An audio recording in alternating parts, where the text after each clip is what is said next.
নমস্কার, আমার channel simple লিনাতে আপনাদের আরও একবার স্বাগত জানিয়ে আজকের ভিডিও শুরু করতে চলেছি। ঘুম থেকে উঠতেই দেখি সকালের ব্রেকফাস্ট রেডি। আজ ব্রেকফাস্টে হয়েছে চিড়ের পোলাও। এই পোলাওটা হয়তো অনেকেই এভাবে বাদাম ছড়িয়ে খেতে পছন্দ করেন, আমরাও এভাবে খেতে খুব পছন্দ করি। আজ বৃহস্পতিবার, প্রত্যেক বৃহস্পতিবারই একদম এইভাবেই সব ঠাকুর নামিয়ে খুব সুন্দর করে সব ঠাকুর পরিষ্কার করে আবার সিংহাসনে তোলা হয়। এই দিন পুজো করতে মা কাম্মার বেশ অনেক সময় লেগে যায়। মা কাম্মার যদি একা একা পুজো করে প্রায় 2.5 থেকে 3 ঘন্টা লেগে যায়। তাই আজ কাম্মার শরীরটা একটু খারাপ থাকায় মা কিছুটা এগিয়ে দিতে এসেছে। এবার সব ঠাকুর একে একে সিংহাসনে তোলা হচ্ছে। আর যত পিতলের ঠাকুর সব আমার দাদুর পছন্দের। দাদু আসলে বড় বড় পিতলের ঠাকুর খুব পছন্দ করে, তাই সব ঠাকুরই প্রায় দাদুর পছন্দের। এই সরস্বতী আর গণেশ ঠাকুরটা কিছুদিন আগেই নিয়ে আসা হয়। আর যখন কিনতে যায় দাদু আর কাকা মিলে গিয়েছিল, তো তখন আসলে এতটা বোঝা যায়নি, বেশ ভারী ঠাকুর।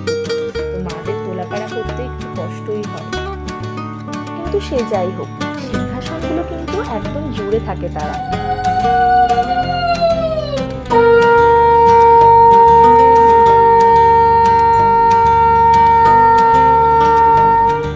সকালে পুজোর পর প্রদীপ, ধূপের সুবাস আর এই ঠাকুরের একটা অপূর্ব রূপ, মন থেকে শান্তি ফিল হয় যেন। এবার খুব কিছু একটা খেতে ইচ্ছা করছে, দেখা যাক ফ্রিজে কি আছে।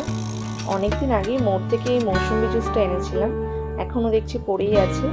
চলুন দেখি কেমন খেতে। এটা আলো ফ্রুট কোম্পানির, অনেকেই হয়তো মোড়ে এটা দেখে থাকবেন। আপনারা যদি কেউ টেস্ট করে থাকেন তাহলে অবশ্যই জানাবেন কোন ফ্লেভারটা বেশি ভালো। আমার বা বনুর কারোরই এই ফ্লেভারটা অতটা ভালো লাগে। কেমন খেতে, রিয়াকশনটা? আর এইদিকে একজন মিমির সাথে খুনসুটি করছে। আমরা 3 বোন, দিদি লন্ডনে থাকে জিজুর কাজের সূত্রে, সেখান থেকেই ওর যত দুষ্টুমি গল্প মিমিদের সাথে চলতে থাকে। আর এইদিকে রান্না হচ্ছে মোচা। মোচাটা প্রায় হয়েই এসেছে।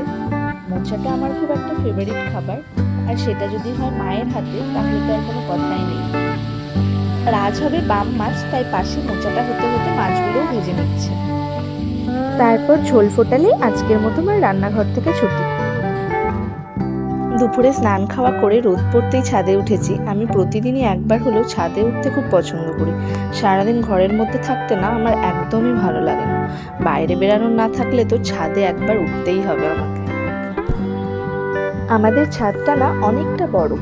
ছাদে উঠে চারিদিকটা দেখতে এত ভালো লাগে। মাথার উপরে খোলা আকাশ, চারিদিকে গাছপালা, আর সামনেই মেন রাস্তা, কত লোকজনের যাতায়াত। এইসব দেখতে দেখতে কখন যে সময় কেটে যায় বুঝতেই পারি না।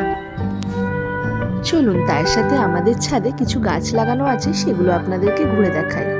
এটা তো জবা ফুল গাছ, তার পেছনে মেরুন পাতার যে গাছটা সেটা হলো মোরগঝুটি গাছ, পাশেই হলুদ গাছ, তার পাশে এটা হলো রাবার গাছ, আর এটা যে গাছটা সেটা হলো অরলের গাছ।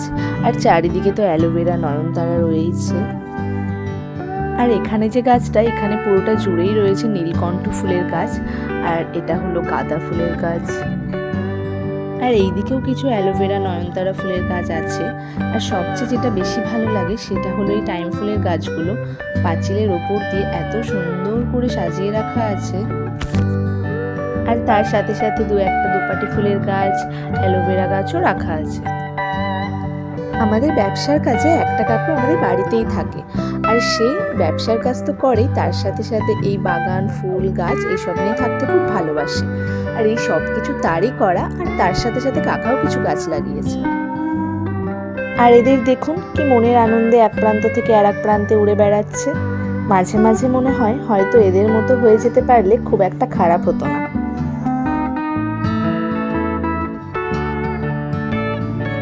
ছাদ থেকে অনেকক্ষণ আগেই নেমে এসেছি, এসে একটু ঘুমিয়ে গেছিলাম। ঘুম থেকে উঠে বাইরে বেরিয়ে দেখি কাম্মা সন্ধ্যার টিফিন করছে। আজ না একটা হেলদি টিফিন হচ্ছে, যদিও রোজ রোজ সেটা হয় না। শসা, টমেটো, কাঁচা লঙ্কা, ছোলা সিদ্ধ, তার সাথে লেবু চিপে স্বাদ মতো লবণ মাখিয়ে খেতে এত ভালো লাগে, আর পেটটাও ভরা থাকে, আর শরীরের জন্য বেশ উপকার। আর পুজো আসা মানেই তো তার আগে কত কাজ লেগেই থাকে, তাই ভাবলাম টিফিনটা খেয়ে যাই আজ একটু ট্রেলার থেকে ঘুরেই আসি। কুর্তিটা এবার পুজোতেই নিয়েছি ট্রেন্ডস থেকে। আর এই ব্লাউজটা হচ্ছে মেখলার ব্লাউজ, অনেকেই হয়তো আপনারা পরেছেন বা শুনেছেন, আমি খুব একটা জানতাম না। দিদি আগের বছর পুজোতে দিয়েছিল, সেটা আর পরা হয়নি, ব্লাউজটা যেহেতু বানানো ছিল না। তো এবার ব্লাউজটা বানিয়েছি, কিন্তু এতটাই টাইট হচ্ছে, এটা একটু খুলতে দেবো। আর এই দুটো শাড়ি আছে, এটা একটু পার্টিও পরতে দেবো। আর এবার মায়ের কিছু জিনিস আছে সেগুলো, আর বোনের কিছু জিনিস আছে সেগুলো নিয়ে সামনে একটা ট্রেলার আছে, সেখানে যাব। আর আমার বোনের সব কিছু মিলিয়ে অনেক কিছুই জমে গেছে, এরপরে দিলে হয়তো আর করে দিতে চাইবে না। আর আজ বোনেরও সন্ধ্যায় পড়া নেই, তাই বললাম চল আজকে এই ড্রেসগুলো দিয়ে আসি। দুটো বড় বড় ঝোলা হাতে নিয়ে মুনু আর আমি এবার বেরিয়ে পড়েছি। এটা বোনের পুজোর ড্রেস, এটা হচ্ছে ওপরের পার্টটা, এটাতে একটু হাতা লাগাতে হবে। এই ড্রেসটা আমার খুব পছন্দের, অনেকটা রাজস্থানি স্টাইলের, নিচে পাটিয়ালি প্যান্ট, তার সাথে ওড়না আছে। এত কিছু একসাথে এনেছি, কাউকে বোঝাতে বেশ খানিকক্ষণ সময় লাগবে।